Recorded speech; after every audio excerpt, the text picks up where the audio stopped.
c'était l'une des grandes dates, c'était le naufrage de 2017, la remontada. Est-ce qu'aujourd'hui, là, avec cette victoire, c'est lavé. non, c'est pas oublié, mais là, c'est vraiment dans l'histoire, il y a un autre truc. T'as rééquilibré. Oui. T'as rééquilibré la Mais moi, balance. je vais même plus loin que ça. Parce qu'en fait, tu avais l'impression que chaque échec du PSG depuis 2017... Ça te ramène. Exactement. À chaque fois, tu avais ces fantômes qui sortaient. Même quand l'échec, il n'était pas complètement là, même nous, autour de la table, on le convoquait un petit peu de manière inconsciente. Ça fait 2 ans qu'on n'en parle plus. Exact. Et je trouve que, particulièrement cette année, tu n'as pas trop ces fantômes qui sont Aston sortis. Villa, quart de finale retour, doucement. Non, mais c'est pas ce que je veux dire. Mais attendez, oui, mais souffrez que dans une saison, contre des adversaires remontés, oui, il y a des moments où tu vas un peu être bougé. Mais ce que je veux dire, c'est que nous, dans les débats, on n'a pas trop ressorti le truc de la remontada. Et je trouve qu'avec cette victoire, avec cette manière-là, pour moi, ce truc-là, il est enterré. Parce qu'en fait, cette saison, déjà, il n'existait plus. C'est aussi, moi, je trouve, un des grands progrès du PSG. C'est marrant, celui qui te fait enterrer un peu ça, c'est celui qui t'a fait la remontada. Et c'est vrai. C'est le bourreau qui te... Ouais. Luis Enrique. Toujours lui. On en revient toujours à Luis Enrique, on en revient toujours à Munich avec notre envoyé spécial Giovanni Castaldi. Giovanni, oui.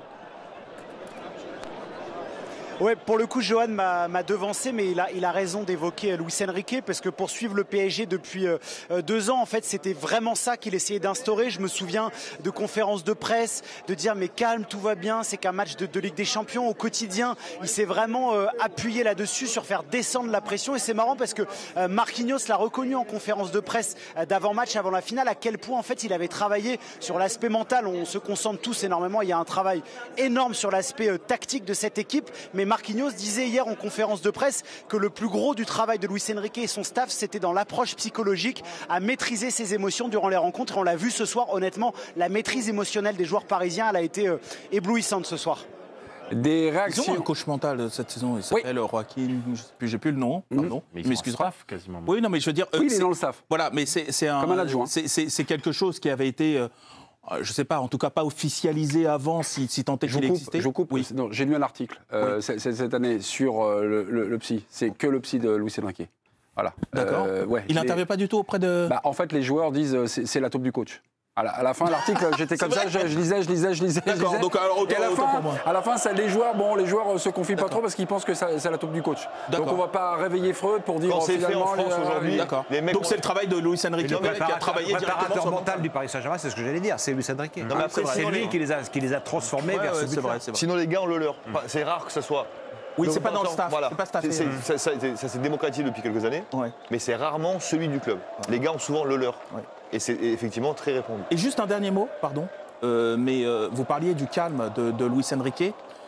Moi, c'est ce qui m'avait frappé, puisqu'on était ensemble sur ce plateau, le soir de la défaite du PSG, ultra cruel contre Liverpool au Parc. Et on avait suivi les conférences de presse, et je trouvais que Luis Enrique, mais je crois qu'on en avait parlé d'ailleurs, qui dégageait beaucoup de confiance en donnant rendez-vous sur le match prochain. Non, mais on va y aller, on va le faire assez tranquille. Et à partir de là, j'ai un peu regardé plus attentivement les attitudes des coachs dans les matchs contre le PSG. Et par exemple, contre Arsenal, ça m'avait frappé la fébrilité en face de Arteta et de son staff, qui limite le mec il va rentrer sur le terrain pour relever Donnarumma parce qu'il ne supporte plus qu'il gagne du temps. Et alors qu'en face, de l'autre côté, tu avais Luis Enrique qui était d'une tranquillité absolue. Et moi, je pense que le très haut niveau aussi, ça se joue là. Et d'ailleurs, Arteta qui avait surjoué ses conférences de presse. Oui, exactement. Tu sentais qu'il voulait se donner une hauteur supplémentaire qui surjouait un peu tout. Mais que ça trahissait en fait une fébrilité. Tu avais les deux photos des conférences de presse qui étaient aussi absolument c'est vrai. Une petite coulisse livrée par Giovanni Castaldi. Qu'est-ce qui se passe à Munich?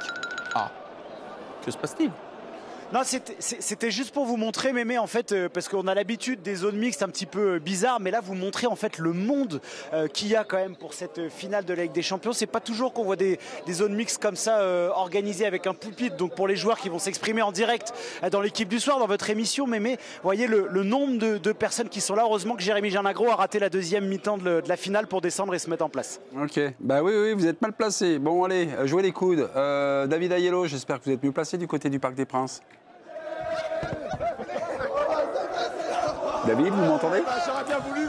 Oh là, oui, d'accord. Okay. Non, il est fini. Non, mais oui, David, vous voulez faire un plateau, vous sortez du Parc des Princes. Oui, d'accord, on va voir. Il est où? Oui, il était prêt. Oui.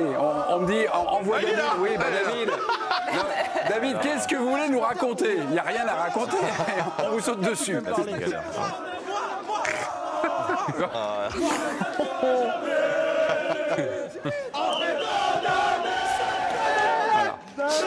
David, c'était votre meilleure interview. Anne-Sophie, vous avez des réactions? Alors, il y a le feu à Paris, autour de Paris, en Provence, ça se passe comment? Alors, il y a le feu également, vous allez le voir sur le Vieux-Port. Et oui, des images de Liesse, je vais vous les montrer. Le Vieux-Port? Petite blague, le Vieux-Port de La Rochelle. Wow, elle est amusante. Vous voyez sur ces images, donc, oui, c'est la fête un petit peu partout en France, et donc notamment à La Rochelle, sur le Vieux-Port. On fête la victoire du Paris Il Saint-Germain. n'y a pas une image du Vieux-Port de Marseille? Ça, j'ai pas. Non, il y a pas. Je cherche. Ok, vous cherchez, ce serait l'image Vieux-Port. C'est beau Springfield, ça peut être à Marseille. Oui, c'est vrai. Oui, c'est vrai. Ouais. Nous avons les envoyés spéciaux là-bas. La remontada, donc, désormais rangée. Donc, voilà.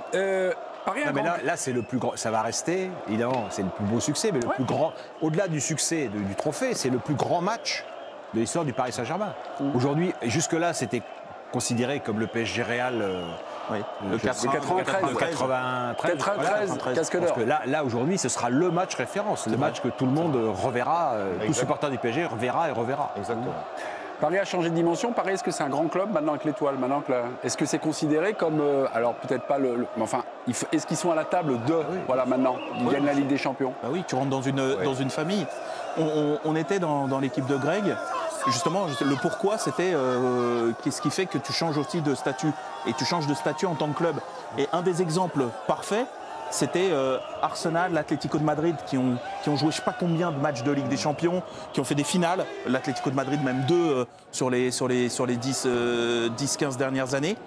Et en fait, tu sens que de ne pas avoir converti le truc, tu sais, il reste dans une division, tu sais, un petit peu inférieure. Comme Arsenal reste dans une division inférieure. Tu rentres dans une famille, en fait. Là, t'es passé chapeau. Hein. Oui, exactement. Tu passes chapeau 1, là. C'est ça. Il y a la victoire, il y a la manière, il y a le parcours, il y a l'histoire, il y a Luis Enrique. Et puis il y a plus le truc un peu des moqueries qu'il pouvait y avoir, qui pouvaient même être justifiées par moment, d'une forme, tu sais, l'ancienne, enfin pas l'ancienne, mais la noblesse européenne, tu sais, qui regardait un peu Paris comme un nouveau riche qu'il est, mais avec cette espèce de gourmandise, aller voir se casser le nez régulièrement. Il y avait un peu ce truc-là, et ça, tu ne peux pas l'empêcher.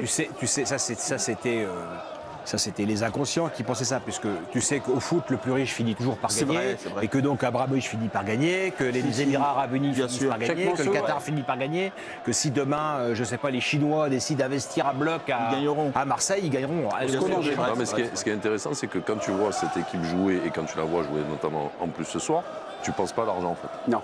Et alors ça, pourtant c'est le budget le plus gros d'Europe, mais tu penses pas, tu penses plus à ça en fait.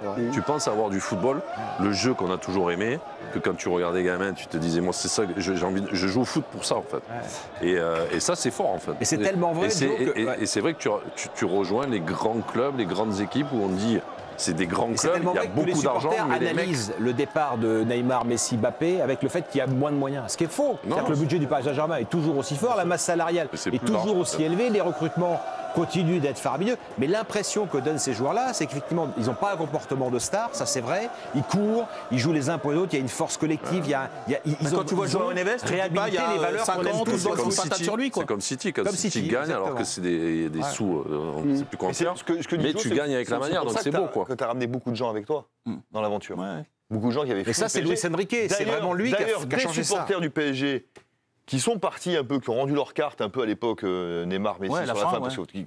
Et là, tu as récupéré cela, tu as récupéré les vieux anciens qui dataient même d'avant ma période à moi, plus les nouveaux, parce que effectivement ce PSG-là, envie. Tu t'identifies aussi à lui. Même si t'es footballeur du dimanche, tu dis putain les mecs ils cravachent, ils courent, ils font des fautes. Bon, le talent évidemment en plus, mais de toute façon, les belles histoires de foot, ou du sport en général, c'est quand tu peux t'identifier au gars.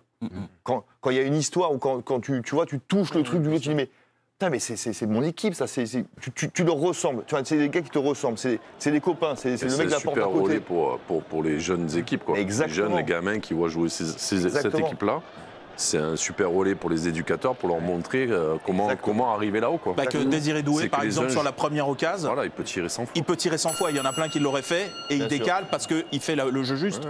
Et ça, tu peux le montrer. Et en fait, regarde, Désiré Doué en faisant ça, excuse-moi, mais c'est un côté collectif, mais on va le mettre en avant. Bien sûr, oui, tout à fait. Et en fait, Désiré Doué, ce soir, on va dire que c'est le top 9 ou 10, je ne sais pas la note, mais pourtant, dans son esprit, il a joué pour l'équipe. Oui, tout à fait. Et donc, ça n'empêche pas de pouvoir briller en jouant pour les autres. Bien sûr.